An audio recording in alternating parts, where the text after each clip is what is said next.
Hey, yo.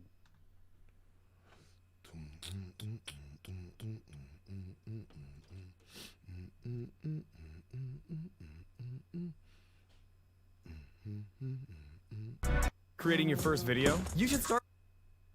Oops. Well. Well.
Guys,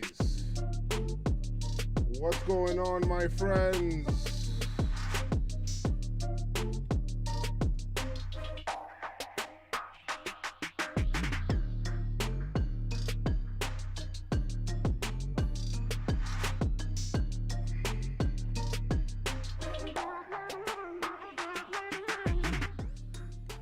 What is up, my friends? How you guys doing today? It has been a while.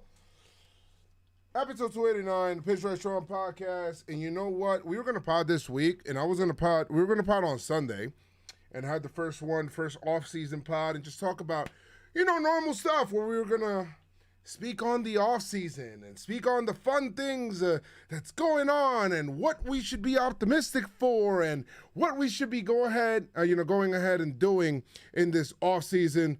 It is November 7th.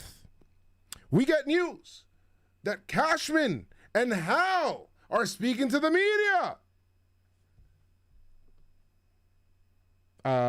What did he say?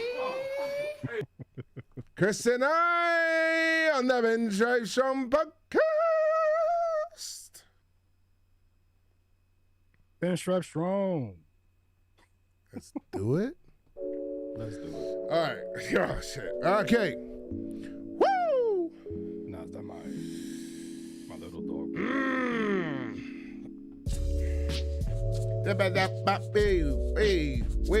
Wait. All right. Yeah, we don't need the whole song. Listen, We don't need the whole song. guys, What's good, peoples? what's good? Yo, I'm going to tell you something right now, man. I'm going to tell you something right now, man. It just feels like they're trying to see how much they could push us before they're like, yo, yeah, all right, cool, we went too far. We'll have the clips. We'll play the clips of Cashman today, and I don't know if we have. Do we have clips on Hal? I don't know if there are clips on Hal. If we could send that in the chat, in our chat, send me the clips. On Twitter. Send me. Oh, there it goes. Those are not clips. That's like the whole video. I don't know. I mean, we could react to the whole video, right? We could react to the whole YouTube video, and then I don't know if you'll see it, Chris. The chat will, but we'll go ahead. I got Twitch up. Okay. As well. Okay. Good. Okay. Good. So we'll talk on that. And how long is this? 10 minutes? Not bad. The YouTube clip is 10 minutes. Yeah. But we also have the Twitter, the X clips as well. Yeah. Shout out to people. We're live on Twitch and YouTube right now, so you guys are awesome. Thank you guys so much for joining us. Hey. Awesome. Appreciate all the subs and people coming in and doing that with us for sure. Make sure you guys sub on YouTube. Follow us on, all the YouTube, all socials, Twitter, Instagram, all that stuff. TikTok, all TikTok, all that. Listen, guys. It's not enough that we were almost just this year. It just felt like a lost year, obviously, because it was bad. And Hal does acknowledge that in this. We'll talk about that. Cashman comes out scorched earth what? Why y'all questioning me? I don't know, bro. It's just wild. The vibes are crazy. I don't understand. This is supposed to be a time for optimism. It is. And Chris, I don't know if we necessarily feel that way because of the the responses that the Yankees gave today. And I mean, as fans, I was listening to because while everything was going on, I had the Michael K show on, and fans were calling in "Yo, what the hell's going on?" I was like, "What is this?" A lot of things have been changing. A lot of things have been different. The philosophy, we've been talking about the philosophy for years, that it has to change. Something has to change. And right now we're seeing the result of somebody having too much power. Well, it feels like that. It feels that way, at least. Wow. You know what I mean? This is insane. But at the same time, in a way, I think it's good. We're seeing the cracks. At least that's how I see it. That's how I view it. We're seeing the cracks. There's something going on behind the scenes. I mean, Cash yelling at the at the reporters and everything like that in the media scrum. Yeah. It's a lot of stuff that we could, and I'm gonna watch it back because I want to catch certain things. We're gonna watch it back. Yeah, we are spinning the block on all of these. Oh, absolutely, because obviously the next pod, we'll right now this is reaction to everything that was said and what's happening, and wow, it's just it's insane. We'll get into it and we'll listen to the clips and all that stuff, but yes, wild. All right, so let's I guess we could get into the little meats and potatoes. Pause. To the meats and the potatoes and everything, and real quick, Yankees let go of Domingo Germán. Yeah. It's about time, I guess. The Yankees had had him as a weird. It was a weird situation. So the end of that. Yeah, that was all. That was the end of that needed to happen a lot sooner, but yeah, a lot of these changes, a lot of these things needed to happen sooner. On a positive note, before we get into that whole thing, I want to send congratulations. Oh yeah, Volpe. Anthony Volpe. Yeah, good job. Good job. Good job. First Yankee rookie to win a Gold Glove 2020 season. And he shut up a lot of people, man, that were questioning his defense. He did what he had to do. Yeah. Proud of the kid, man. Yeah. Good job. Also, congratulations to Carlos Mendoza. He got hired as the manager of the Mets. You know what I mean? Longtime coach of the Yankees. People trying to take all of our people. Yeah, man. You know what I mean? So the system must be good. It must be good. Oh my god. Shout out to him. You know, the Yankees are talking to a new hitting coach potentially. So a couple things going on, but obviously everybody want to hear about. Yeah. Everybody want to talk about. Yeah. The media scrubs. Yeah, so let's go ahead and hop into that right now. By the way, before anything, shout to Joey and to Van Rod, who are mods, and they're also in our chat and giving us news and doing all of that stuff. Van Rod made this thumbnail. The Dominican comes out. A thumbnail. The thumbnail come out. Sorry about that. All right, cool. So let's hop into this now. Let's see here. Oh man, if you look at this, or you see Hal's face, first of all, he looks like he's arrested. Answer that question, Hal. All right, so let's see. We'll go ahead and we'll pause, or we'll fast forward through some things or whatever if we don't deem them important.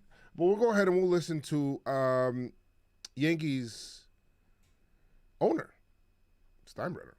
Hey Hal, how are you? Good, Jack. Back in June, you were on the Michael Kay show, and I'm paraphrasing what you said, but it was something along the lines of, if the season doesn't get better and or make the playoffs, I'm going to ask some tough questions. I was wondering if you could specify what were those tough questions that you asked, and who did you ask them to? Well, I've asked. I wonder, like, if he was also, like, somebody's feeding him responses on the side also, like, yo, passing him the note. Like somebody real quick, like yo, say this shit real quick. Well, let's see. A lot of questions. I wouldn't even know where to begin. But obviously, the first questions that I asked had to do with, should Aaron Boone be our manager next year? Oh shit. I believe, based on a lot of things, that he's a good manager. But I didn't want to take my opinion this time around. I wanted to talk to a number of people, which I did. I talked to players, talked to some ex-players like Pettit, Swisher, who spent a lot of time in the clubhouse this year. Okay. Talked to Sabian, Omar, and others. And without giving them my opinion on the call, they all came to the same conclusion, which is Aaron is a good manager and he should be our manager in 2024. So that was certainly the first big question, the first big decision I needed to make. What other questions have I asked? Many. All right, so he determined. It's hilarious that he went to Nick Swisher, like, yo, Nick, real quick, what you think about Aaron Boone? He's like, yo, Hal. Oh man, Hal, I think he's a swell guy, man. Yo, what's good, Andy Pettit? I know I brought you in only like half of the season, but like, what you think?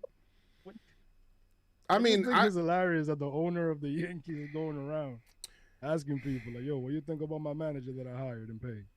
Personally, I don't have a problem with him asking different people. He asks players, obviously Judge. And that's the only player he asked. That's the only player he asked. I mean, obviously, what I have a question. Why is it that, like, when older people are on Zooms, they're like so freaking close? Like, so I don't know what's going on. I mean, well, what I was thinking about was, like, it's insane. Busta Rhymes video, yo. I think when you watch that Joel Sherman podcast, and that's that he does with what's the other reporter? John Heyman. John Heyman, yeah, my bad. I don't know why I was doing that, but it's like everybody in there and every single guest that they have is like zoomed in. Like, yeah, so what I think is I don't understand. That's wild. All right, so he's questioning right now whether he should bring back Aaron Boone or not. Philip 50 said they got bad eyesight. Give him a break.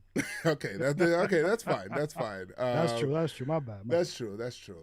You are speaking a facts. Okay. But yeah, so he was asking obviously everybody that he trusts. He mentioned Omar, Brian Sabian as well. So I get it, but it sounded like He wanted to like get rid of Boone. It sounded like he was like, all right, Yeah. first of all, who I gotta fire? That's exactly what's gonna happen. Yeah, so let's see. Many, starting with what goes on in New York, what goes on with the Major League Club, obviously all the way down to where I'm at right now at the Himes Complex and what we're doing in the minor league levels. I know the season is evolving and the offseason has just begun, but with the questions that you have asked, what kind of roadmap do you think you've laid out to make sure that 2023, in the words of Brian Cashman, doesn't carry over a disaster into 2024? Yeah, look, we had, as you know, 3 days, pretty hardcore meetings here in Tampa. I did not want to be a part of those meetings because I felt my presence could influence people from really voicing everything they wanted to voice. Smart. All right. Smart. Hold on. First of all, I'm going to say something real quick. He wasn't present in those meetings. However, the man definitely had certain recording devices in the room to listen to said people and their opinions. Right. So that's, he was listening to everything, but he wasn't there. But they didn't even know he was there. If they pulled him to a room, hey guys, come in here, let's have a meeting and talk. Nobody knows how. He's like, this is only what happens in this room stays in this room, okay? Nobody's gonna know. And I'm not. Definitely said that. I'm not. And Hal's listening, and the auditing team is listening. All that shit. All of them. Word. Yeah, the snitch in the room. Like Fishman was in there. And they agreed with me. But I did speak to him at the beginning, and I just told him that this season is completely unacceptable. That we got a winning record. That's not an accomplishment. That's a requirement as far as I'm concerned. That's a fact. And that everybody needs to check their egos at the door. And in a respectful way, everybody needs to be challenging each other and critical of each other and what goes on in the individual's various worlds. And that if anybody thought that everything in your world is just perfect and you're doing everything right, then you should just leave because you'll be useless to the proceedings. I love that's one of my favorite parts. Yo, if you think it's just so ironic he says this because the interview that followed this was crazy almost, but he comes in, yo, if you think everything you're doing is perfect, get the step in. I don't want you here because this was unacceptable. He's trying to set the right tone, Chris. Bro, but he even said check your egos at the door, and then you have Mans later on. Yeah, we'll get to that. We'll get to it, but I love when he said that. He's like, yo, if there's nothing wrong, then obviously we can't use you. Word. Because if you don't see nothing going on, nothing that's bad, anything negative that we could fix, get the fuck out of here. Yeah. Love that. So, I wanted to lay out and make clear that we need to look at everything we're doing, and there doesn't need to be any finger pointing behind anybody's back because you're all in the room. Do it to each other's faces. It's all your fault. And, I'm told the meetings, I've read the notes to the meetings. It's about 40 pages of them. But okay, here he goes. Okay, so confirm that somebody was snitching in the meeting. He just confirmed it. He said somebody. Okay, I got the notes. I got 40 pages. I got 40 notes. By the way, people hearing this that were in that room were like, "What?" Like, wait, he knows. Somebody probably said, "No, because Hal." He knows. Yo, I'm sick of Hal. He talking shit and he never come around. My man rhyming and profiling. At times, and very honest, very frank, and as the days and weeks ensue here, I think a lot of things are going to come of it. Changes, perhaps in personnel, certainly in certain practices, but those discussions are ongoing between the parties that were in the room every day here, and we're working really hard. I mean, Cashman was just down here for 2 weeks in Tampa, so we had a lot of meetings and a lot of discussions, and that's going to continue. I don't want to get specific about our inner workings of the company here, Dave, but, clearly bringing in this outside company to look at our analytics, and I know it's been referred to as an audit. It's really not that. It's a collaboration, a year-long collaboration where, and Cash can explain this better than me, we're going to look at their systems and their processes that they use to analyze data and make decisions. These are processes that come from their years in the industry of experience before they started this company, and also from their experience with other major league clubs that they've worked with. We're then going to take all that, what we've learned, and compare it to what we do in the way that we analyze the data and make decisions in the processes we have. And, there could very well be some areas where we feel, we need to do better and change. The analytical team was like, all right, you guys built those teams on left-handed hitting and on-base percentage. Why'd you guys go away from that? Okay. That's like what we tell people to do. Yeah, but I think is it Fishman? Oh, but launch angle and exit velo and listen, people like you we don't have at our company because we're not trying to that's not success. That's strikeout. Right. So why don't we talk about what is successful here, and then this is what works. All right, bro. If you start speaking against that other company that's doing things right, you might be getting fired soon. I don't know, man. You might be getting fired, and it goes back to what Judge said. Maybe we're looking at the wrong numbers. Yes, indeed. You know what I mean? I feel like Hal and Judge are like, you know what I mean? Like, there's a situation right now. I don't know what's. I'm very interested to find out what that power dynamic is in the company because it's like.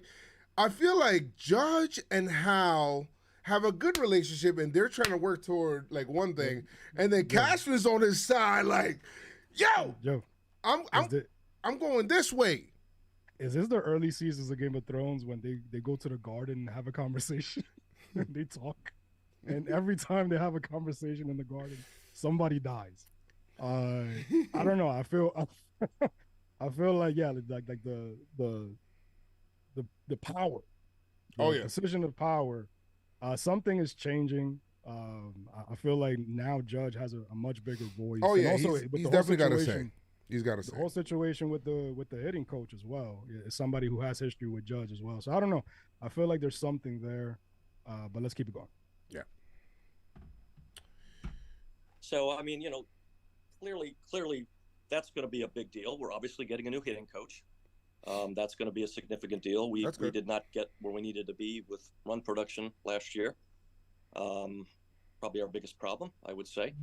So there's going to be some big changes, but we're looking at so much that there's going to be changes some people might not consider significant, but Judge and I may.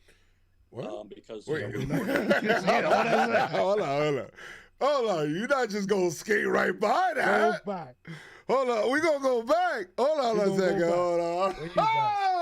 Hold on. What? Hold on. He said, yeah, Judge and I. What did you say? What did you say? Yo. My guy, run that back. Yeah, run that back. Hold on a second. Hold on.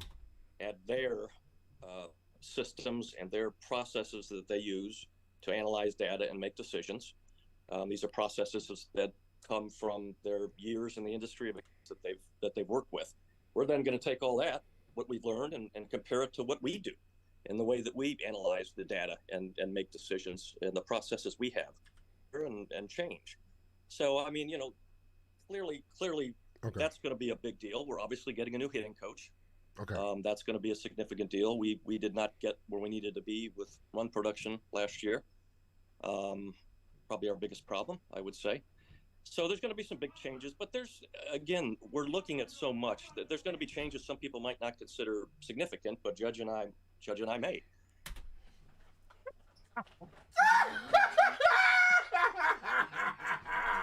The new the new president of baseball operations, Aaron Judge, baby. Let's go.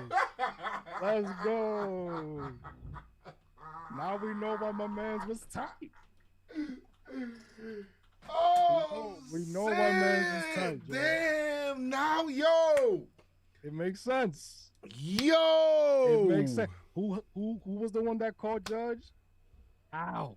Wow. He signed it. Wow, that's crazy. It wasn't Cashman, it was Hal.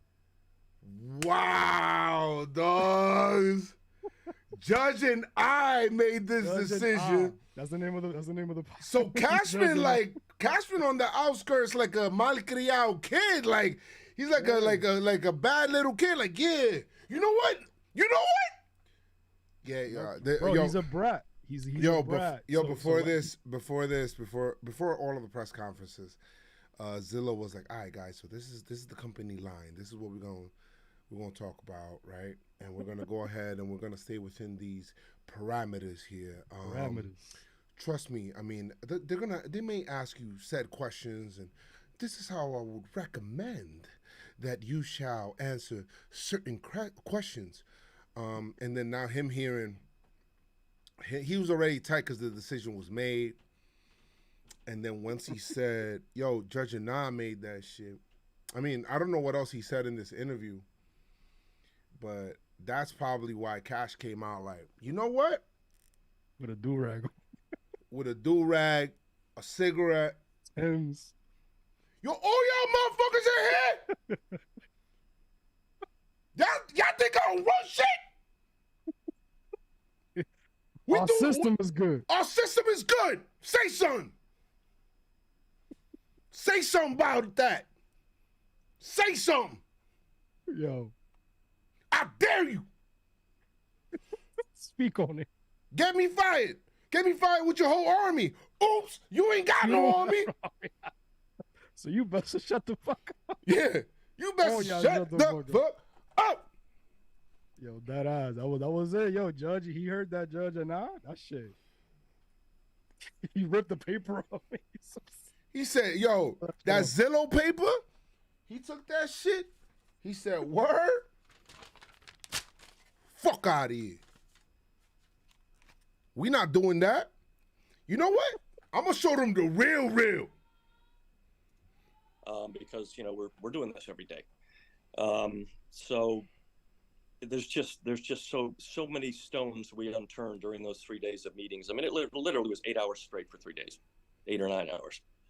But as far as the big change, those are obviously two big ones. I mean, I would like to point out this process of self-evaluation didn't begin 3 weeks ago in Tampa. It really began before the season begun by going out and hiring Omar and Brian Sabean, two guys with a ton of baseball knowledge. They've had a whole season now. They spent time in New York. They spent time here in Tampa. Sabean just moved back to Tampa. They were a big part of these meetings, and I've talked to them about several things since those meetings, and that kind of process will continue as well. So this really stemmed from the disappointment of last postseason. Chris, remember when we were like, it was a podcast, when they brought in the two GMs, and we were like, I don't know, there's something fishy about this. and yo, Sabean, the desk and shit, like little by little, like Cashman was being moved, like Cashman had his own desk and shit. Meanwhile, Hal's like, nah, y'all sharing the desk now. Like, it's a workspace. It's a cubicle. And remember, like Sabean, we were saying that Sabean be having like little sneak disses, like, and he's like Cashman would be like, yeah, man, you know what? I'm thinking about trading this guy, and Sabian's like with a newspaper, like, I don't want to do that. That was him with Monty and Bader. I win. What, he can't walk right now? Who? Yikes. No, Bader. Like, oh shit, he can't walk right now. But yeah, man, we need offense. Oh yeah. Okay. He says. Bro, I think they letting him like. He's like, yo, let that man drown in his own waters. The two GMs are giving him enough rope and shit. They're like, yo. Let that man drown in his own waters. Oh man. shit, yo! I have a whole different perspective on Cashman now, son. I'm fighting for my motherfucking life. Y'all killing me with this shit. I'm fighting for my life. And those two guys are going to be an integral part of everything we do. I mean, do you think, just to follow that up, Hal, do you think part of that change is a shift in how you do use analytics and that data? Are you bringing in a little bit more of a scouting impact with Omar and Sabean having a bigger seat at the table going forward? I don't know if it's going to lead to any changes or not in analytics. That we're not going to know that until we really get into these guys' brains, right? The consultant, and really try to understand what good decisions they made and how they got to those decisions, and that may very well be the case, but I can't sit here right now. Again, this was a year. They're going to be with us the whole year, going back and forth. So it's hard for me to say. But look, analytics has taken a lot of heat. Not justified in my opinion, but I think one of the misconceptions that's out there, because I hear it from a lot of people, is that Boone makes every decision in the dugout during a game based on analytics. That's just not true. I mean, analytics gives Boone and the coaches a lot of information. So do the pro scouts. Mm-hmm. It's up to Boone during the game, when he puts the lineup together and then everything after, what he wants to do with all that information. I mean, honestly, if you ask the analysts, they'll probably say that too many times Boone makes a decision during the game that's based on his experience, what he's seeing, his intuition. Whether that's accurate or not, I can assure you we don't have an analyst, standing behind Boone in the dugout, telling him you need to pinch hit here, you need to get this pitcher out of here, you need to steal a base. I know at least one other team that does have an analyst/coach in the dugout, and I'm sure that manager's hearing about numbers the whole game. But it's not the case here. Whoa, so I just think, whoa.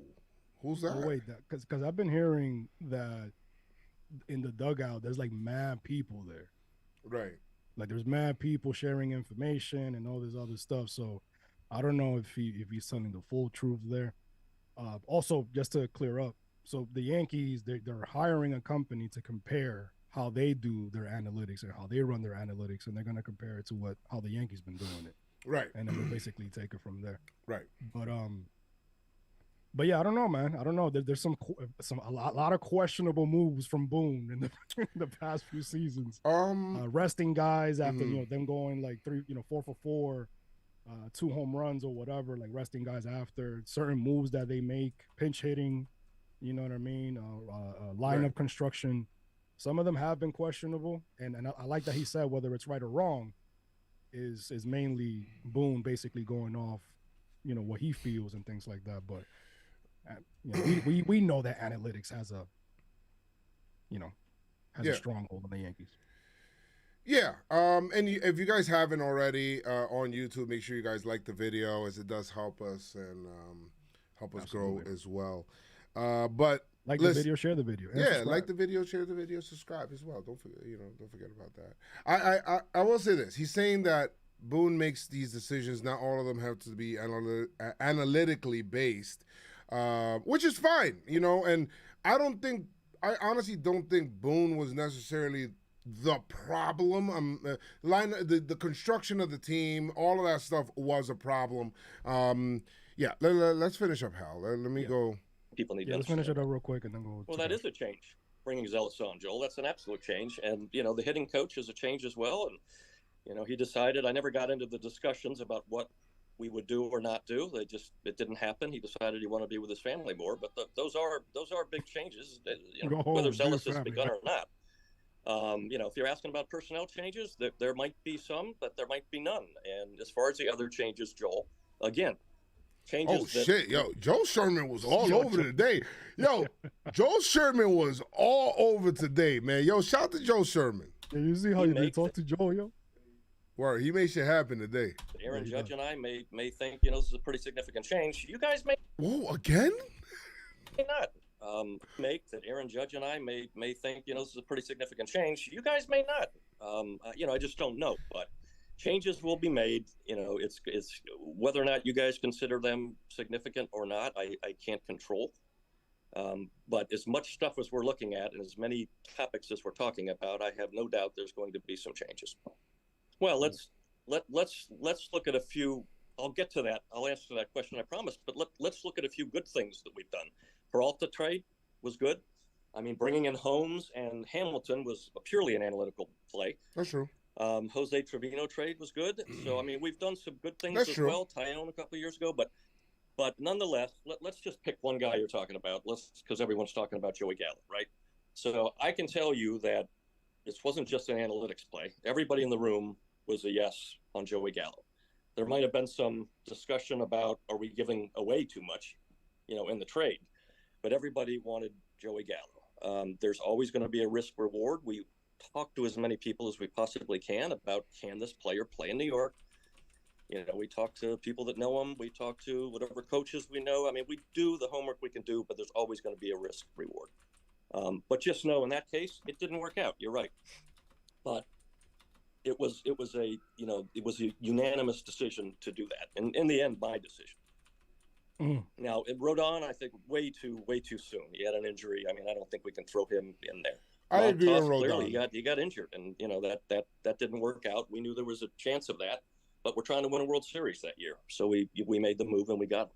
But there have been some good trades too, and I think they get overlooked somewhat. Okay. But I understand your point. I think he's a good manager. Yeah, he's extremely intelligent. He's hardworking. If the players respect him as a manager, they want to play for him and win for him. I mean, these are, to me, very important things. Yeah. And he's a balanced guy, which I kind of alluded to before, in that he's able to take all the information we throw his way from both sides, and he's able to, to log it all in and, work with his coaches. He's great with his coaching staff. So, one of the most important things to me, the most important thing, yes, is winning championships. So that I understand where you're going with that. But if a manager doesn't have the respect of his players and the players don't want to play and win for him, that would always be a problem with me. But in talking to current players, as I told you I did, that's absolutely not the case. And that's a big deal to me in the clubhouse. Now, look, I think Cash summed it up. I mean, it was awful. I mean, we accomplished nothing. We didn't win a division, didn't make it to the playoffs, didn't win a series in the playoffs, much less a championship. I went over the winning record. That's a requirement as far as I'm concerned. So the fans didn't get anywhere close to what they deserve. But, we're all very passionate about this. We're working our ass off. And, we're going to do everything we can to right the ship for 2024. But bad year. Him saying that Him saying that it is a requirement, Chris. Do you think that because the Yankees were teetering for a little while and they looked like they were not going to, for a little while, it looked like, are they going to hit 500? Do you think that Hal said, bro, you guys don't hit 500, everyone out of here? You know what I mean? Like, except for me and Judge. No, yeah, because it's a lot of Judge and I. Yeah, a lot of Judge and I. Him saying is a requirement lets me know that we might not be as good, but we're not bums either. We can't be in last place with a losing record.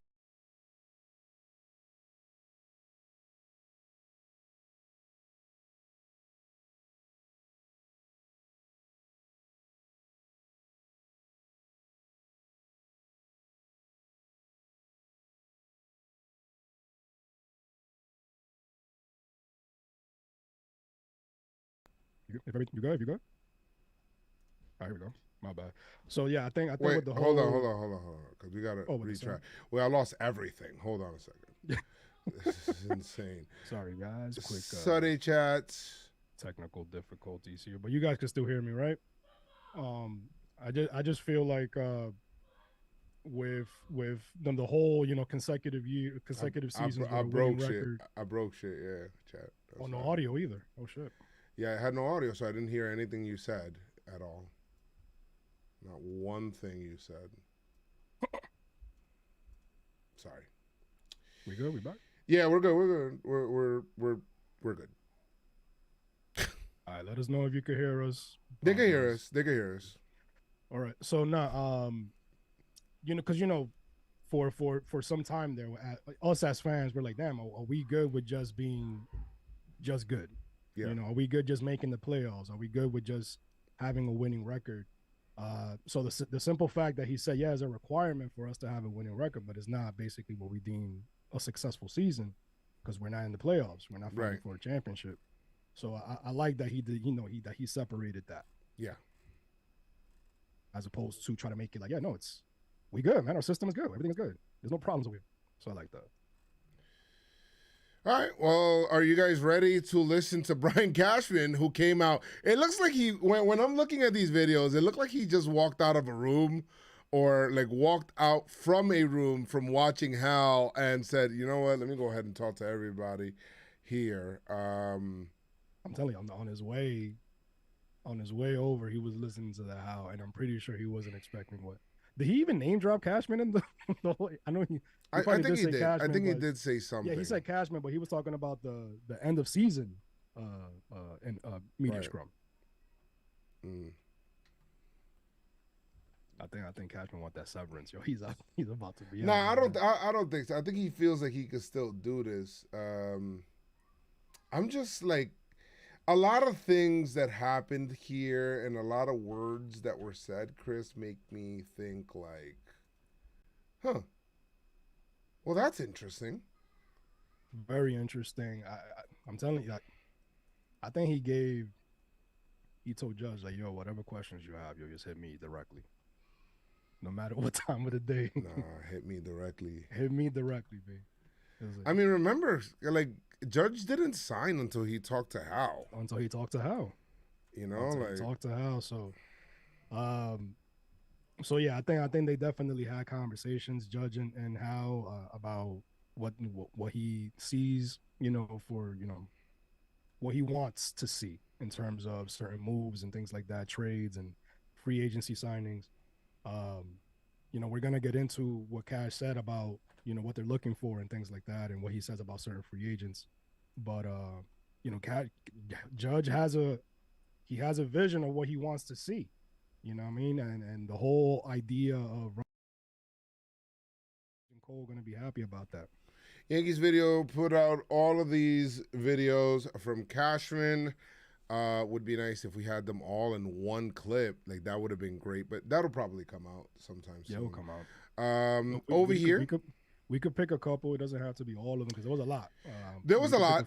There was a lot. We could pick a few that stood out. But all of them feel like they have some, Chris. Like, let's see. We'll pick and choose. We'll see what's up. But let's go ahead and hear the general manager of the New York Yankees. This is one clip here where it seems like he's talking about, what was he talking about here? I guess.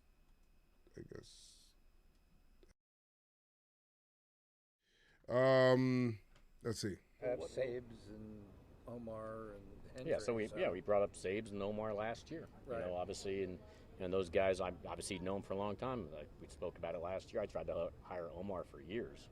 You know, finally got him over here, and Sabes obviously I worked with. He's one of the greatest, you know, evaluators, you know, in this generation. You know, and those guys are have key seats at our table. You know, but regardless, you know, ultimately, I've been here with the Yankees for a long time. Whether that's a good thing, what our fans or perception want to say or not, I'm proud of our operation. I think we have a great group of baseball people. I think we have a very strong process that has served us well up until what happened this particular season. You know, certainly that cause for evaluation, that does cause for self-reflection, which always will be the case, regardless. We do that even when we're flying high. We had 99 wins the previous year and got knocked out in the ALCS, but that didn't stop me from onboarding two great baseball people. So this winter we go back at the wheel, and it's now about 24, and we look to be a phoenix rising out of the ashes to find a way. But at the end of the day, that's the challenge every year, and so it's what we're going through right now is no different. You know, than any other season. Okay. But this year, the big difference is we didn't punch a ticket to the postseason. We didn't get a chance to take a shot at the title because we took ourselves out of it, you know, earlier. And we tried to. Okay. Well, seem to reiterate. I feel like Cashman it feels like Cashman has had rabbit ears a little bit, Chris, from like hearing people saying like, yo, I think it's time for homie to go. And for him to say, because for him saying whether our fans believe it or not, I feel proud of it, blah, blah, blah. It just feels like he's been, you know, keeping his ear a little bit close to the floor, Chris. You think Cashman has a Twitter burner account? Oh, 100%. Or somebody tells him everything that's going on. For sure. He hates the Yankee, the Yankee Twitterverse. He hates it. Yeah, I don't know what's going on. That's probably why a lot of stuff is not like promoted too much, but we'll see. That's another conversation. You mentioned injuries, which are largely out of your control. It's my man Joel Sherman right there, bro. Look at Joel Sherman is right there on him. Yo, if you look at this, everything's calm, and then you fast forward like 10 minutes later, and it's like heated discussions back and forth, like. But Is there anything that needs to change and will change on the process side? Oh, we're always looking to improve on process. So last year, everybody thought that, well, first and foremost on the I want to make sure, and I think it's been put out there. So people talk about we're analytically driven, right? Do you know where the least large, we have the smallest analytics department in the American League East? Is that a shocker to you guys? We have the largest pro scouting department in all of baseball. Is that a shocker to you, to everybody? Okay, hold on a second. First of all,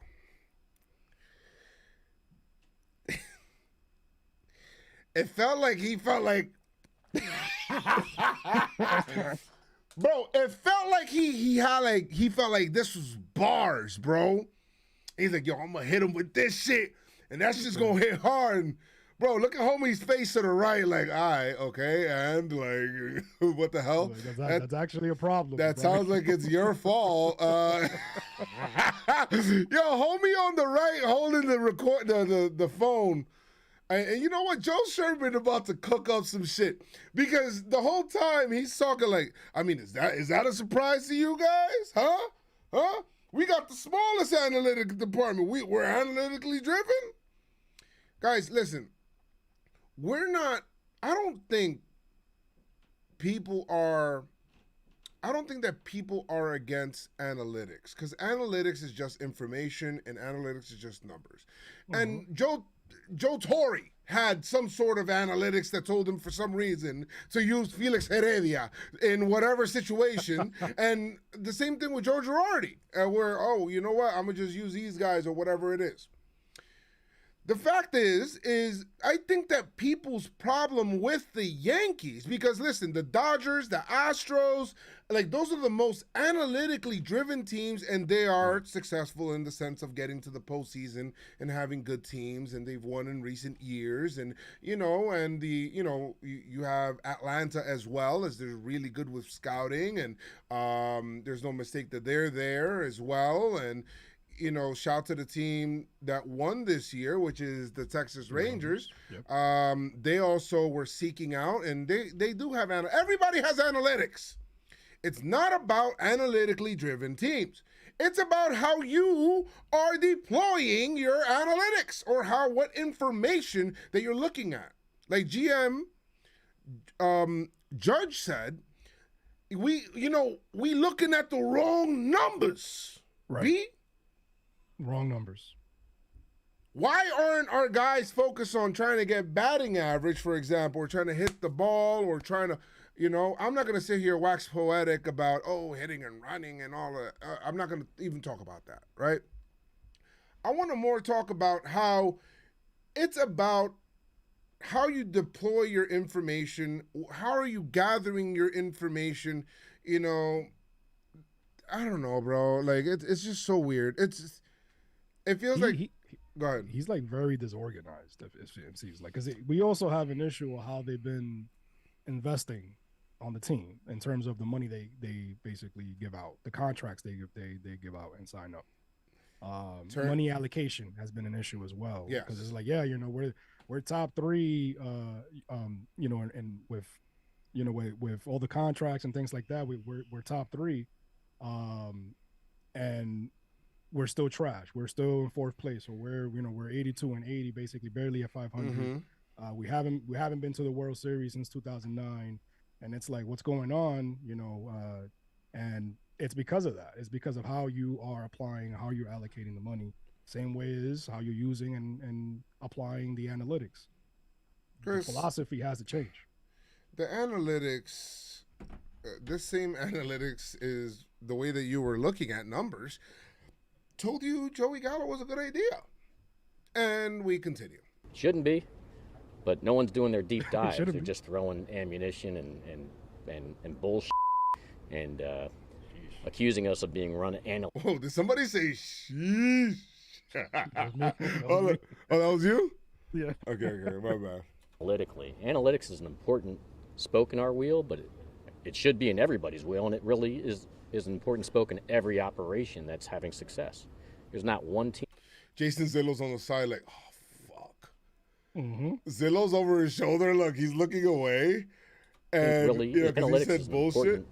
and doing their deep dives. They're just throwing. Let me see his ammunition reaction when he said that. And bullshit and accusing us of being run analytic. Yo, Jason. That smile is like, fuck. Oh my God.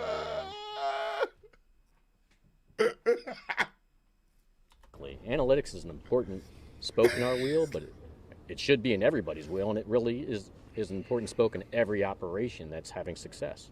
There's not one team that's not using it. We're no different. But to be said we're guided by analytics as a driver, it's a lie. But that's what people want to say. I know I can't change that narrative. All I can continue to do is say bullshit, not true. But I will, guarantee it's important, and we utilize it along with our pro scouting opinions, along with our amateur scouting opinions. And yes, sometimes we do better and sometimes we do worse with some of our decisions. Sometimes they don't work out, but that's also part of the process. And we've had obviously our fair share in the more recent 2 seasons that haven't worked out. Some of it because of injuries, but he did think he thought he ate there. Yeah, he thought. I mean, I'm surprised nobody asked about that Donaldson trade, yo. Okay, well, let's look forward. No, because I think that trade is worse than Was there Gallo. a chance that you might not be?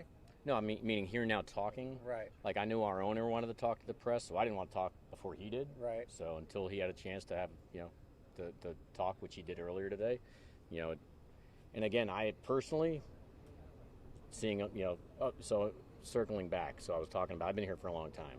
And I know what happens when you don't do well. So I was here during the mid-'80s, into the 90s, and the Yankees, we didn't start hitting our stride until 94, 95. But I remember being a part with a lot of great baseball people and teams that did not perform well, and the finger pointing that takes place in a losing situation. We're close to a losing situation. We're in a losing situation this year, but we lost enough not to make the postseason.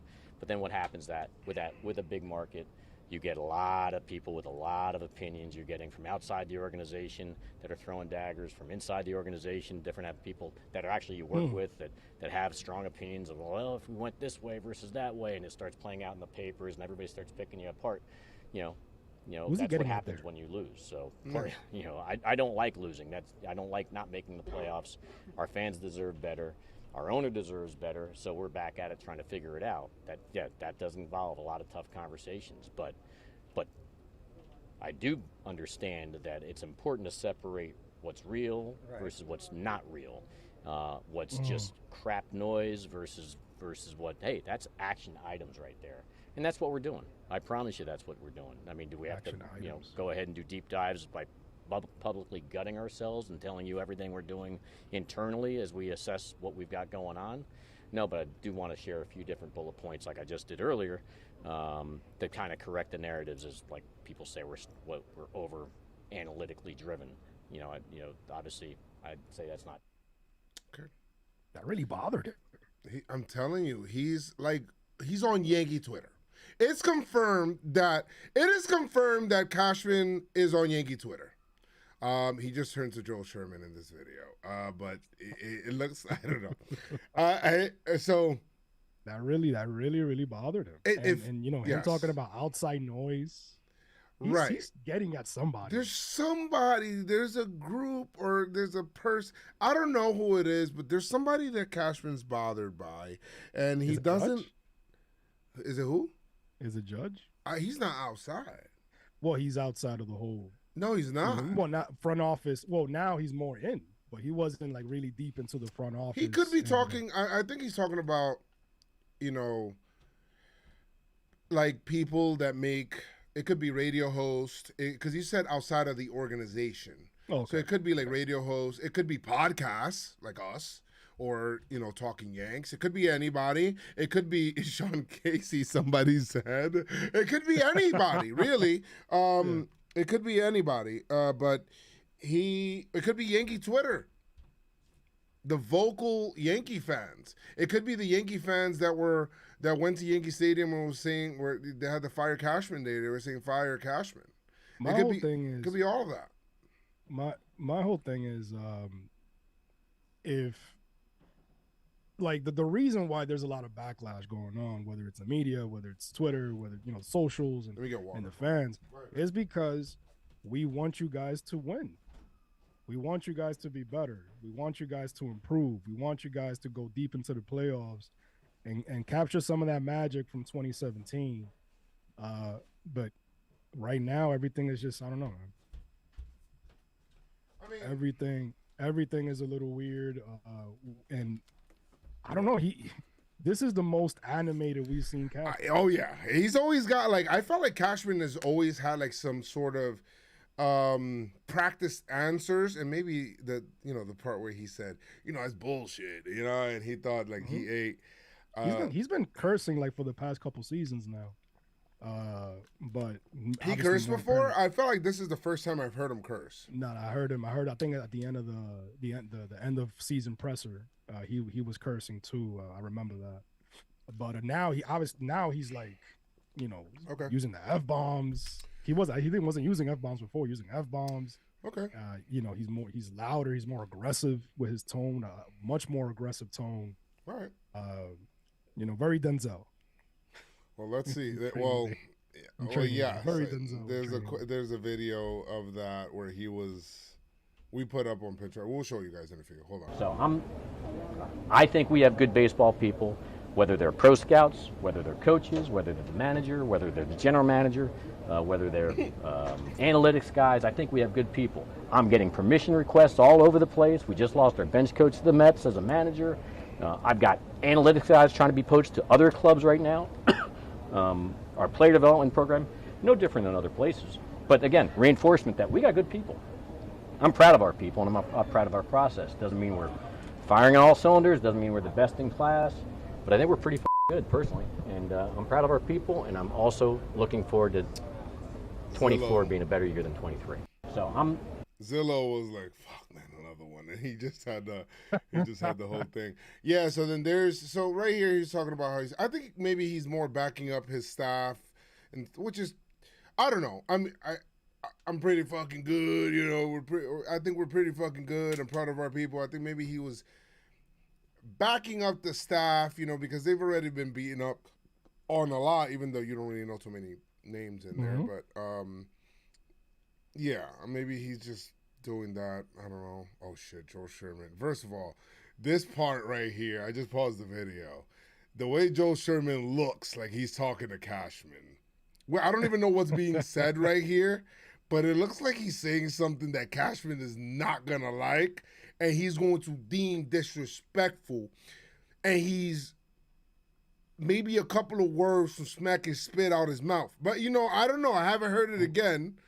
I'm gonna go ahead and listen to it. JC mentioned something. A-Rod sliding into Hal's DMs. You think maybe it's A-Rod hitting because it's not. He's former Yankee, obviously, and former advisor, but he's not in the organization. You know what I mean? I don't think so. Because I know Jeter was saying they were dropping some heat during the playoffs. Jeter talking about the manager and things like that, but I don't know. But he's definitely about the Yankees. Nah, he wasn't specifying the Yankees. He was just talking about like how the managers should coach with, use the analytics, but go with your gut type of thing. Okay. Among other things that were being said, but I don't know. He's mad at somebody for sure. Cashman is mad at somebody or somebody's. All right, let's go ahead and see here. So do you think you're doing something in some of the different cases, and more poorly? I wouldn't say different. No, we're trying. One of the things we're victimized, in my opinion, is we're trying to go for it, right? We've got to, back when we gutted the team on that year where I felt the team wasn't good enough, and we traded a lot of veterans, got a lot of prospects to build back, and we created a whole new window, right? And that window is still open. Doesn't mean it's open big time, and it, obviously with every year there's a little attrition. It closes. Your competition gets a little better with the way the system's all set up. That takes the good teams from the high end, it drags them down. It takes the bad teams and drags them up with the draft picks and the international signings and all that stuff. We all know that. So we've been fighting to keep that window open, and we're fighting to get into the postseason and take our shot. So, for instance, Montas. When we were unable to get Castillo that year, we felt the second best pitcher on the market was Montas. It was a limited market. We went in, we got his medicals, we looked at him, we were scouting him. He broke. There was nothing in the medicals that said he had a bad shoulder at that point. It was actually cleaner than we thought. I've already spoken to this publicly. He broke. And then when he went and saw 3 different doctors, they said it wasn't going to need a surgery. He still broke, and he still needed the surgery. So, you know what? It sucked. It's a bad situation. If that's something that you want me to say that was a mistake, it turned out to be a mistake. I'm not sure what else in the process we could have done other than if I time zoned it back and knew what was going to happen, despite all doctors, they're all the experts. We didn't have access to a player that's a pretty good pitcher. Now he's a free agent. He's going to sign a contract, whether it's here or somewhere else, and I guarantee he'll probably shove again. And so, but bad timing. I don't know what else to tell you, but if you want me to say it turned out to be a bad move, it was a bad move. But, and so I wish I could avoid those situations. If I could turn back and say, hey, man, I am sorry that we acquired Joey Gallo and he didn't play well for us. Yeah, I'm sorry he didn't play well for us, but it wasn't because he didn't try. Why are we talking about Joey Gallo, though? I'm still trying to find, I get the whole Joey Gallo thing and everybody. Why are we still talking about Joey Gallo? Why is he harping on the whole Joey Gallo thing? I don't know. You're right, Chris. The Josh Donaldson IKF thing is the real problem here. Everybody's talking about Sonny Gray and Joey Gallo. I'm like, why nobody mentioned Donaldson and IKF and taking in the $50 million? I don't understand. And of course, Montas. That the Montas thing. That's what he explained here. I'm just wondering why he keeps bringing up Joey Gallo. I think because somebody. I don't know. Because Cash, you following the wrong people on Twitter. No, you know what it is because they bring up Joey Gallo because everybody's saying people were saying that it was more like an analytical trade or that was the main thing. Like no, we all talked about it. We looked at the numbers. We felt like he could have done great for the team. And Hal said I was the one that pushed for it. I was the one that said they gave the final decision. Yes, we're gonna get Joey Gallo. It was an organizational decision, and we made the move. It didn't work out.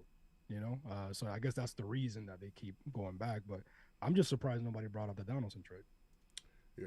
I don't know. It was a limited market. We're trying to win. We need a left-handed bat, and he was the one guy I could get that actually fit the bill. It is what it is. Otherwise, I don't know what to tell you. I don't have an answer for it. That one, I'm not going to kill him for. I'm not going to kill him for. I'm just not. It is what it is. I mean, shit happens. Like, people get hurt that you trade for. I mean, imagine somebody traded for Shohei Ohtani last year, Chris, and then he ended up getting hurt. Shit happens. They didn't trade for him, and the Angels didn't trade away Ohtani. He got hurt, and that hurt them. So injuries happen. Injuries can happen to any freaking team. Well, what player was it? There was a player that got traded and got hurt. I mean, it just happens. And you trade for this guy, you're thinking it's a big piece that's going to help you, to try to get to this goal, which is the World Series, and it doesn't happen. So, I mean, it happens. It's just bad luck here. The whole thing, because I'll be honest with you, I want a Gallo too. Like the power. Right. Obviously, he never, I wanted. You know what it was? We were thirsty for a left-handed bat.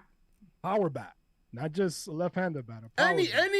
We wanted a bat, Chris. We had nothing. So I'm gonna be honest. If you are in, if you're in the desert and somebody gives you a little sandy water, you're probably gonna drink it. I mean, I'll be honest with you. You're probably gonna drink the water. Exactly. You just are. So we were thirsty as hell for a left-handed hitter. Joey Gallo was there. Hey, you got a bunch of homers, short porch. Good defense. He strikes out a lot. We don't like this. Power, got an arm. I mean, maybe it could work. Who knows? And fortunately, it didn't. Yeah, I don't even remember that time and who he traded for or who else was available. But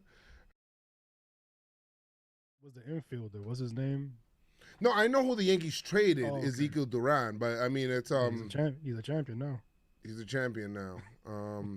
All right, let's talk. They did talk to Cashman about like what he feels like the Yankees needed, which is funny because they actually talked to him last year, asked him what he needed, and dude said, we need a left-handed hitter. This could have been a copy and paste from last year. That and it's the same exact thing. Where it's we need a left fielder, a left-handed hitter. Well, Beta's hurt, but we need a center fielder. Watch, listen to this. Areas do you want to shore up at this point? We need 2 outfielders because of Jason Dominguez being hurt now. Obviously, that doesn't help. So now I need a center fielder. I need a left fielder, preferably left-handed. If that's. I think that could easily be Kiermaier and Soto. If you can get Soto, which I'll post a video later on, recorded for Bleacher Report. Preferably. I mean, because that means that if any of another righty, sometimes you get what you get, and it is what it is. You don't want to run it back with a right-handed heavy lineup. Running in the back. Rizzo was DJing recently, so I think he's good. Running it back with a left-handed hitter, with right-handed hitters is crazy, but we'll see. We'll see what happens. Let's see. Always try to reinforce our pitching. We have infield surplus. Do you try to find a lane to get Peraza involved, or I'm sure people will try to prey on that. We have Gleyber Torres in the last year of his contract. He had a hell of a year. He was our second best hitter last year, obviously behind Judge, and got to get Stanton up and running again. And hope. Cashman trading an infielder sounds like either Gleyber Torres or Peraza. It sounds like, or both. It might be both. Where they might be able to do that. So keep tabs on that. Where the way he said that and trickled that out, it feels like he's trying to put him out there.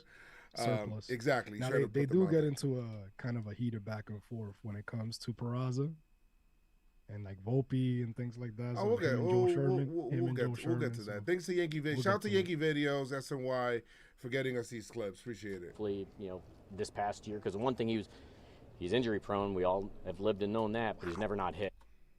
The fact that popped me a little bit. Wait a minute. That was whoa. Okay. Injury prone.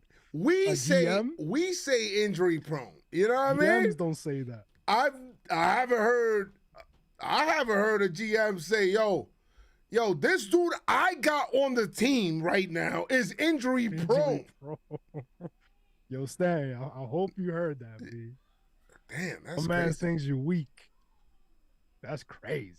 When he's playing, and this year is the first time that's happened. So, hopefully, find LeMahieu clearly in the last 2 months, I felt like started to feel like his old self. He was able to unpack some things with our strength and conditioning side. I think that is very true. DJ LeMahieu looked a lot better. Yes, winter he wasn't able to do as much that he could because of the foot and having to give it the time to heal, and so it's probably created a hangover into the season more than we expected. Yep. But I think he found a better spot towards the end, so hopefully we can count on him as we move forward. And I know our players are embarrassed. I know we're embarrassed, and we want to find a way to fight through it. But that doesn't mean these players aren't good, and that doesn't mean that we don't have a chance to make it better. More pitching? Always pitching. Always. Always pitching. You better go get Yamamoto, my guy. Oh, yeah, Yamamoto. Here we go. Cashman was asked about Shohei Ohtani. And you know what? Trevor Plouffe had asked me, because I just seen Trevor Plouffe. We're actually recording the Blitzball battle, the new Blitzball battle. It's going to be coming out pretty soon. And so Trevor Plouffe is here. And he was like, yo, Joe, the fact that the Yankees are not in on Shohei Ohtani, to me, is insane. Like, you guys should be all over that. Everybody should be all over Shohei Ohtani. And I agree with him. Be in on Shohei Ohtani, be in on Soto, be in on everybody, bro. Yamamoto, everybody. Be in on that. The issue that the fans have is just that it feels like outside of Cole, outside of Judge and those big contracts, and of course Rodon recently, last season. Yeah. It just feels like the Yankees been letting these generational players just pass them by. Well, we need we need the players to perform well when they get here, of course. But no, of course we need them to perform. But then when you're letting guys like Harper pass you by because you got Hicks and Frazier in the lineup and things like that, when you're letting guys like Seager pass you by and Trey Turner because you went to get IKF or because you got Volpe. I get it. You have Volpe. You want him to be your shortstop, but I think it could have been a quick fix anyway, moving him to second base and getting like a guy like Seager. So it's like you're letting all these big bats, these great bats to complement Judge. Well, that's the thing with Judge, Chris. Like when you sign Cole and you sign Judge, you cannot waste their prime, bro, because you're paying for that.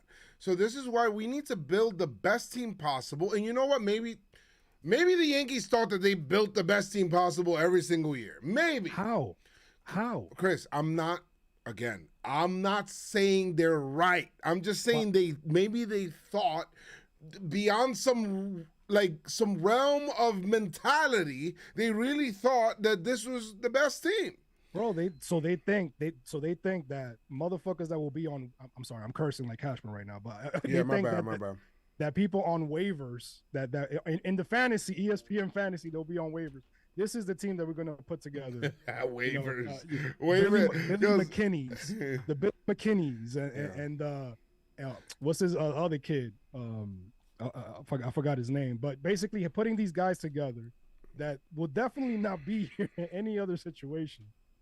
These are the guys that we're going to trot out there to replace whoever in left field and first base or whoever. Yeah. You put this lineup together, you sign these guys or you traded for these guys or you picked them off from waivers or whatever. And you felt like, we got a team that will take us deep into the playoffs. Chris, I'm having so much fun talking about the Yankees right now. All right. Let's see what Cashman says here about Shohei Ohtani. Considering the circumstances, would you be interested in Ohtani?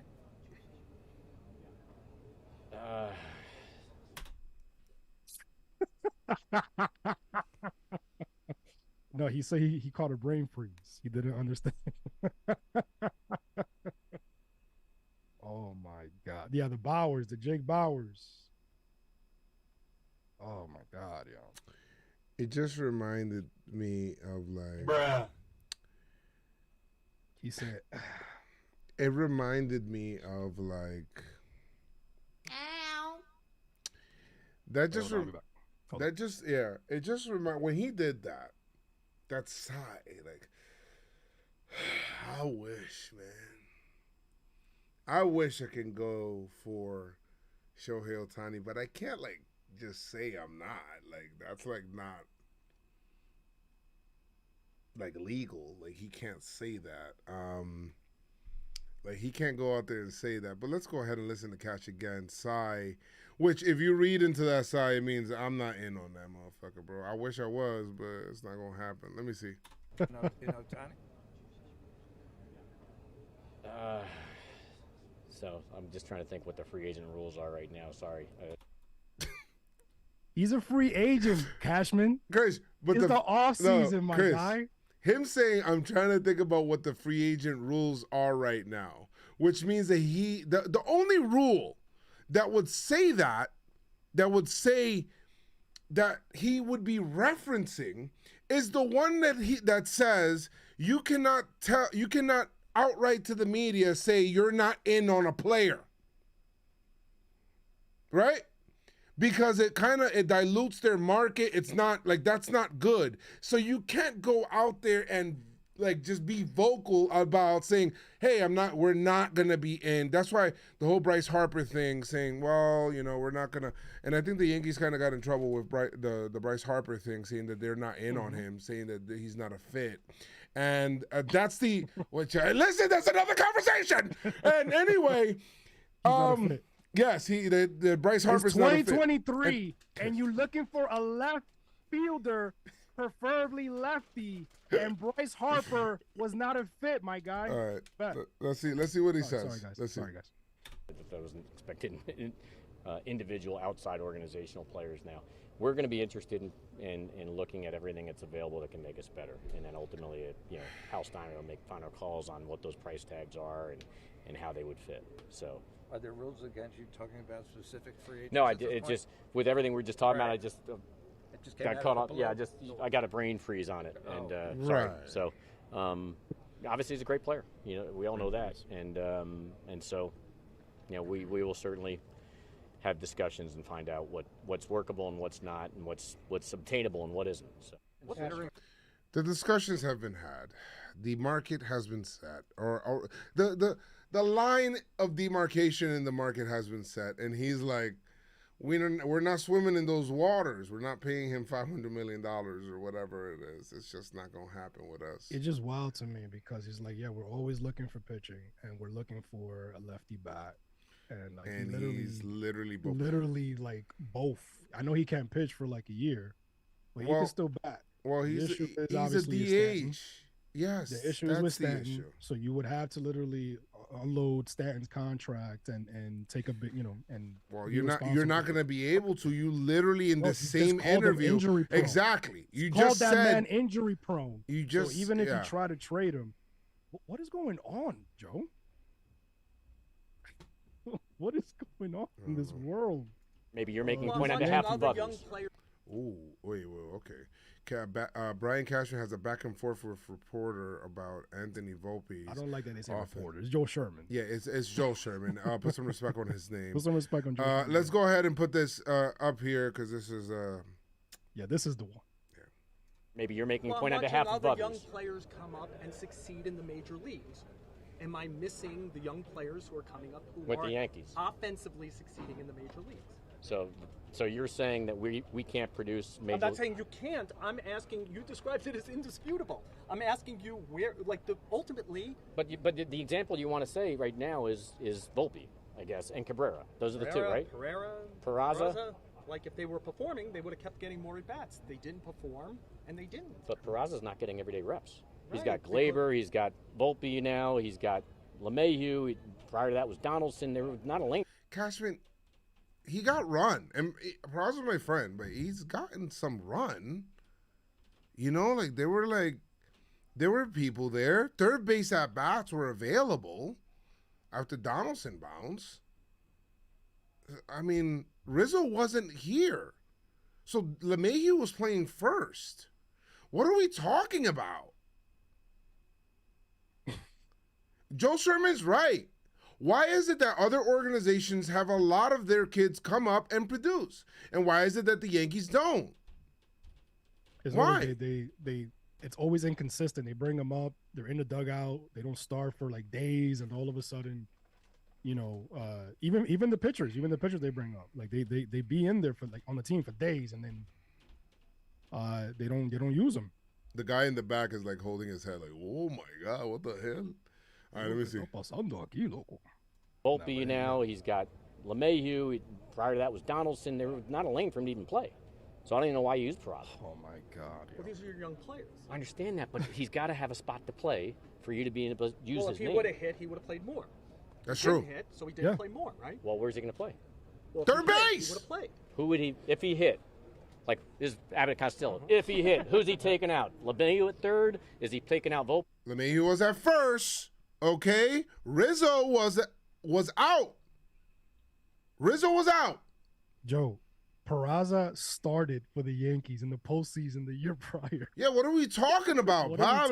Come on now. Like, what are we talking? You're going to let a 38, 39-year-old man start over your prospect?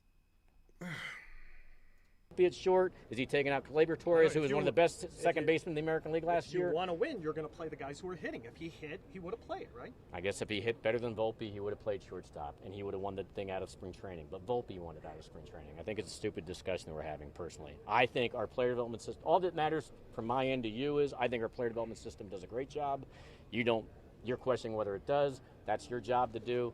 Proof will be in the pudding. Let's see how. So if Volpe comes up crushing it this year, are you going to be like, hey, I guess their development system does produce hitters? I reviewed the movies in front of me. The movies this year weren't good. Okay, if the movies are good next year, we'll have a different discussion. All right, and then I can hear you say, you know what? Remember last year I look forward to that. I look forward to you telling me that when Volpe crushes it offensively this year for us, that you'll say, "Hey, man, I guess your development program did a good job." And it was just sea legs under him his first maiden voyage year with not much triple A under his belt. Hey, Cash, I mean, I think Peraza's out, man. I think so. I think so. Yes. I will say. Let me see. Is there more to the clip? I feel it's pretty basic. Okay. I will say that I do think it is Volpe's first year.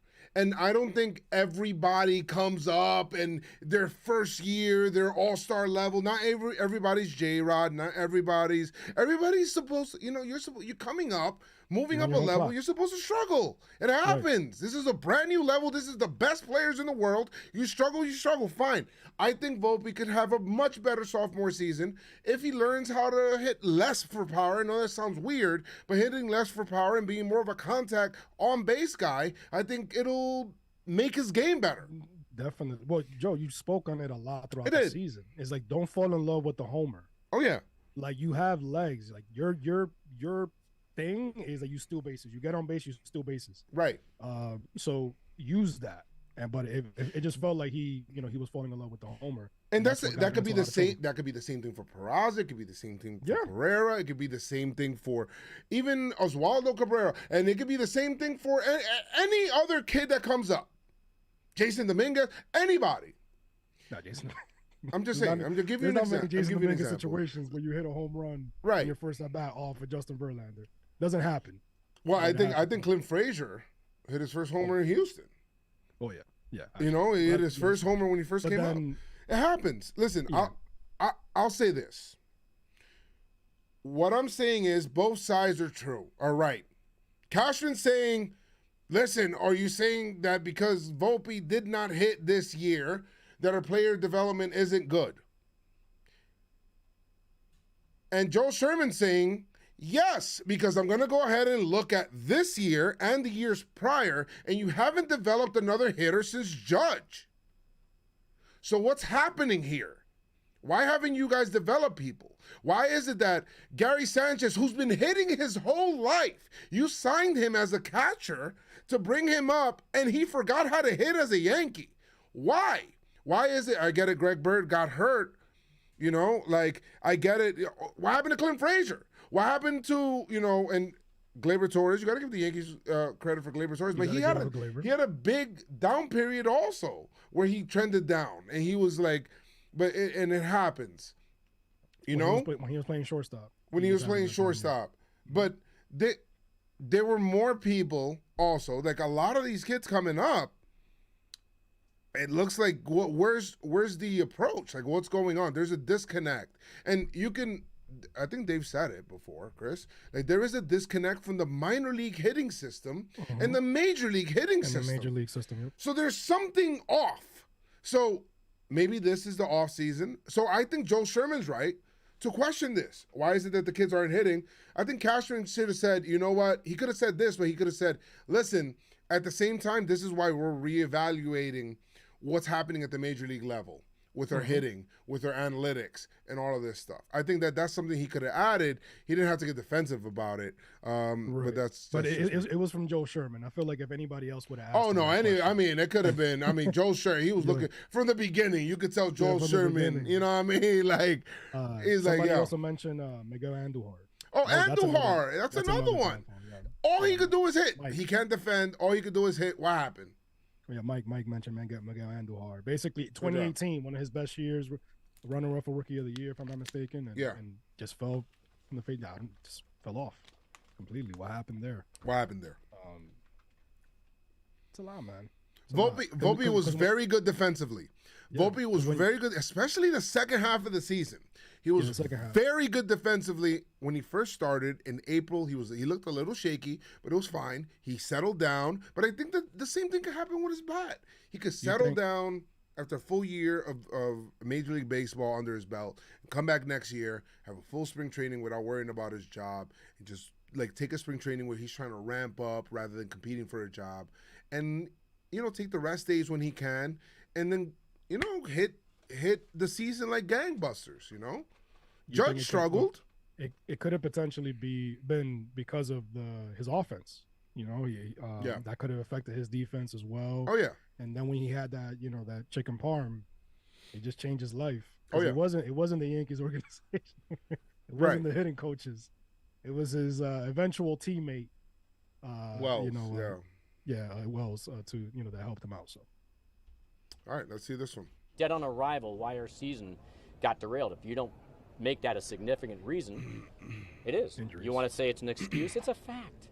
You want me to sit there and say essentially that that didn't happen and us missing certain guys along the way didn't affect us on the win column? Like, I can't do that. I don't think anybody disputes that it didn't have a significant impact. What I'm asking is, besides underperformance and injuries, what else did you guys conclude? Yeah, but I already told you I'm not going to tell you what else was going on in that meeting.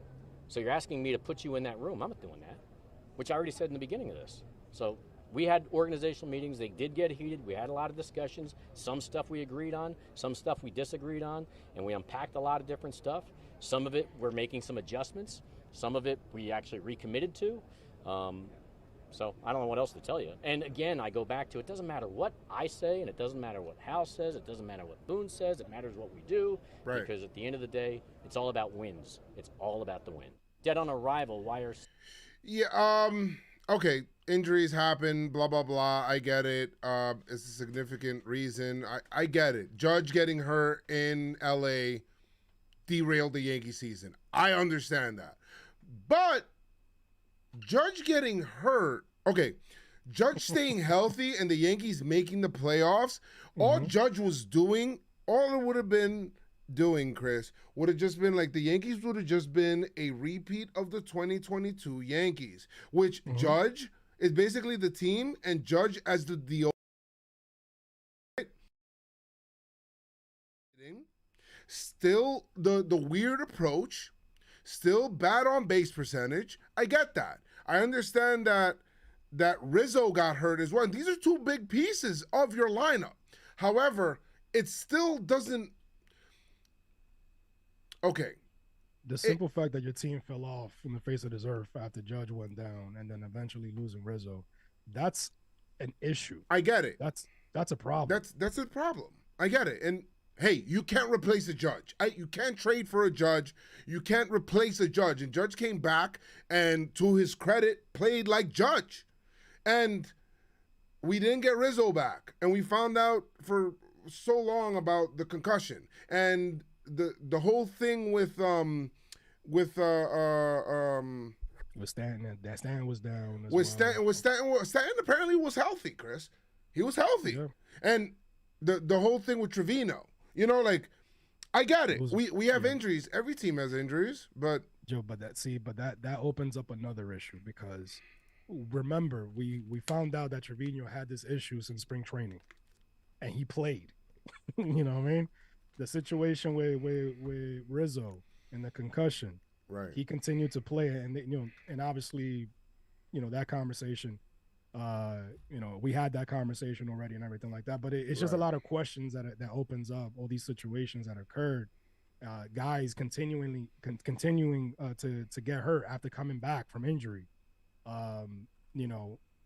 It's just a lot that deserved to be questioned, and I understand him getting a little defensive. But these are things that I see. I don't understand him getting defensive. That's one thing, Chris, because you waited a whole month to speak to the media, and I get it. Maybe you didn't want your season ended a month ago. Usually the Yankees have, and they had meetings, so we'll just say that they had meetings and stuff. But you waited a whole month to speak to media, and not only did you wait a whole month to speak to media, but then after the month that you spoke to the media, now you come out and it feels like you're kind of like defensive. So that's like kind of weird. It could also be because, like Hal mentioned, that it got heated. Some of the things that were said in the meeting, things got heated. But just the simple fact that, all of these things were happening, and it's because this is what you built. You know what I mean? This is what you built. You hire these the strength and training guys, and you hire these people. So it's like, why did these guys continue to get hurt? Why is it that when Judge went down, the team just completely sucked, complete trash? Why?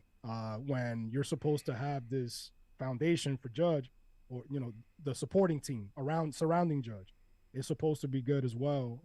Because again, Judge is a generational player, man. Yeah. And you have these Bowers and McKinneys and you know what I mean? Like this is not the team that you're supposed to that Right. you could confidently say, yeah, we're one of the best teams. We're the best team. We're a World Series team. Correct. Or a championship team. But your best player went down and your team just completely became crap. Yeah. It just doesn't make sense. It doesn't. All right, let's see here.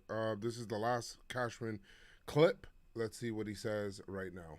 Your Garrett make any other recommendations? Yeah, I've had a lot of conversations with Garrett, but that's like last year when we won 99 games. I mean, the thing about Garrett Cole, which is spectacular, it's like the smartest player I've ever come across.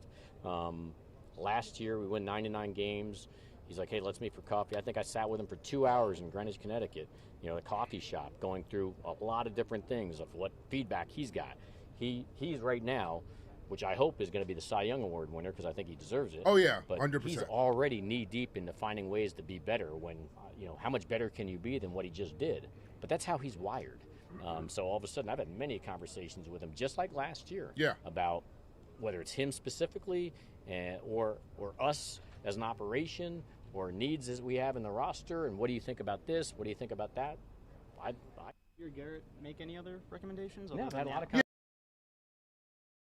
Awesome. He's winning the Cy Young for sure, and So I mean, those are the main videos to come out of today. Some interesting stuff. Some stuff we need to. You think Judge won? Judge won the Roberto Clemente Award. I think. Yeah, Judge won the Roberto Clemente. Shout out to Judge, man. That's dope. Cashman. I just don't understand how. Hal says it was awful. We accomplished nothing, and then Cashman says, "I think we're pretty fucking good, personally." What is that? Those are that's like a takeaway there. It's a very strange. Like, how is that the conversation there? There's a disconnect. There's definitely a disconnect, and it could be because Cashman hired these people, the analytical team, and he's taken, he's human at the end of the day. Oh yeah. But you're the guy running the show, so you're gonna get, especially after the season that you had in 2023, when you came into the season saying that you're a championship team and blah blah, Death Star this and all this crap, and you have the type of season that you have. Players continue to get hurt. You did a lot better, with playing players out of position. Remember, we had that issue. a lot of players playing out of position. Did a lot better with that, but the offense still sucks. The defense was a little weird. The running game was weird as well. There's a complete disconnect, Joe. Like it's, and we see it here. We see it in the media scrum. The owner is saying one thing. The GM, president of baseball ops, is saying another thing, and you see that how it sounds like he's leaning towards more taking advice or information from Sabians, from Omar, from Judge and I. There's a disconnect here, man, and I feel like Cashman is feeling the heat. He's feeling it. I think maybe a lot of things were told to Cash. Absolutely. 2024 is going to be a big year, man. And if they don't, and I was listening to the Michael K show, like I mentioned earlier. Yeah. They were saying, bro, you got to give the fans a reason to buy tickets. You're sending emails about season tickets, and you haven't given the fans a reason to buy them, to be excited about the season. What are you going to do to get everybody, to get people excited for this upcoming season? What are you going to do to make sure that the conversations that you had with Cole in the coffee shop, and I don't know if you had a conversation with Judge. Maybe you don't have his number. Maybe he got you blocked. Right. But if you did have the conversation with Judge, what are you telling them? What are you going to do so they could feel confident coming into the season that the front office is doing something so you guys could push for another championship run? What are you doing? Are you going to do something?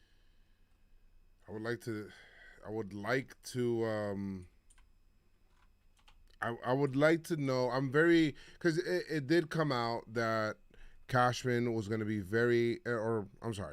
it did come out that the Yankees were going to be very active in this offseason.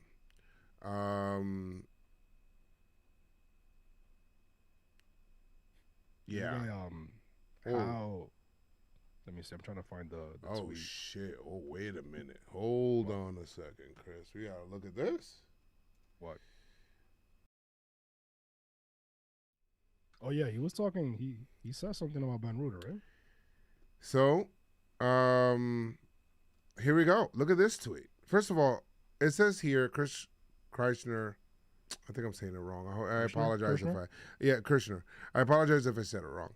He says, one of the funnier moments of Brian Cashman's availability was him calling former Yankees minor league player Ben Ruda bitter boy.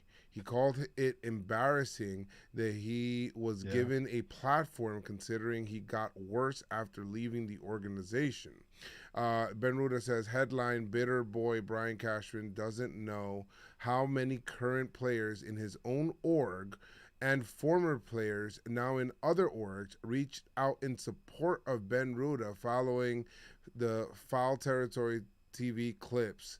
Embarrassing that he doesn't have a pulse on his own organization. And hey, I will tell you this. A lot of people that I've spoke to as well agreed with Ben Ruda that are in the Yankees minor league organization. Mm-hmm. Past or present and present. So, bueno. Yeah. I mean, maybe this is why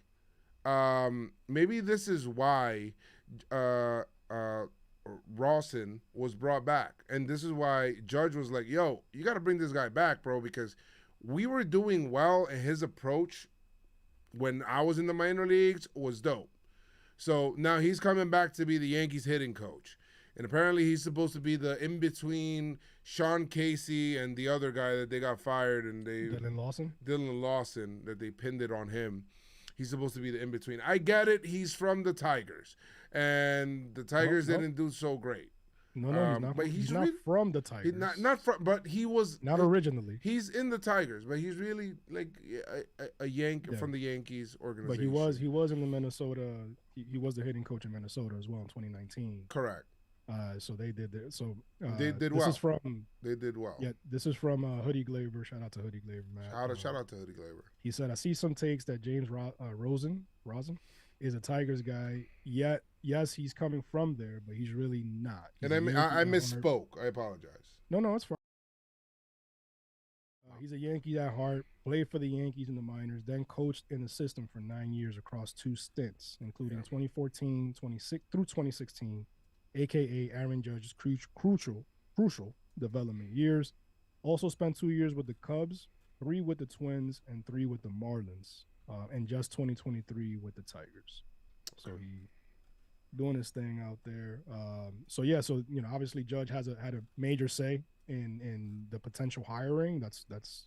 I mean, we heard it. We heard it from Hal. Yeah, exactly. We heard it from Hal.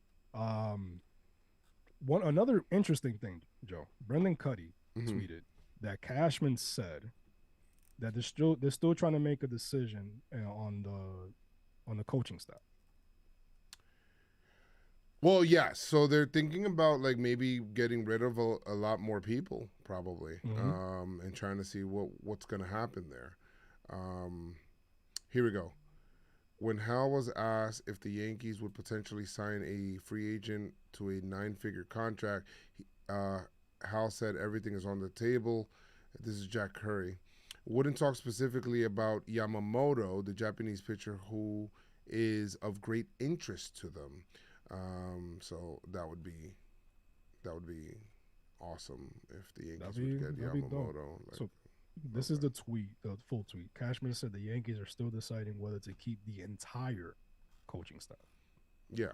I mean, that doesn't count Boone. Like, Boone is in, if that's what you're getting at. They better get on a good start of the season. Yeah. I mean, you already heard him. You heard how Boonestein. Yeah, Boonestein. You heard how. And maybe they're talking about other coaches, third base coach, first base coach. Could be other stuff. You never know. Bullpen coach. It could be maybe any one of those things that they're referencing there. So we'll see what the changes are. And then any changes we'll also do other emergency podcasts as they happen. Other than that, we'll probably be streaming and podcasting on Sundays, Chris, right? Is that the day? Sundays, and just talking about, what's going on with the Yanks, any news from the current week, reaction to news, rumors, all of that exciting stuff. Hopefully we do have some, and we don't get more pissy Brian Cashman and, mixed messages, because it's just such a bad look when you're getting that. Let's see what the chat is saying right now. Yankees need a bench coach. Yes, they do, Katie. You're right on that. Another thing that doesn't get talked about is how bad we fell because of pitching after Sevy Rodon came back before they did. Okay. Yeah, you're right. I mean, I understand that. And Nestor being hurt was also bad. Those things. So, injuries killed the Yanks. Sevy's inconsistency, Herman's situation, Rodon's injury. Yeah, man, it's a lot. It's a lot that happened. Yeah. It's funny because you see that graphic in the beginning of the season, like, wow, will the Yankees have the best pitching staff? Yeah, that was crazy. Yeah, and that just went downhill almost right away. But yeah, man, they need a lot of pieces, man. They need a lot of pieces.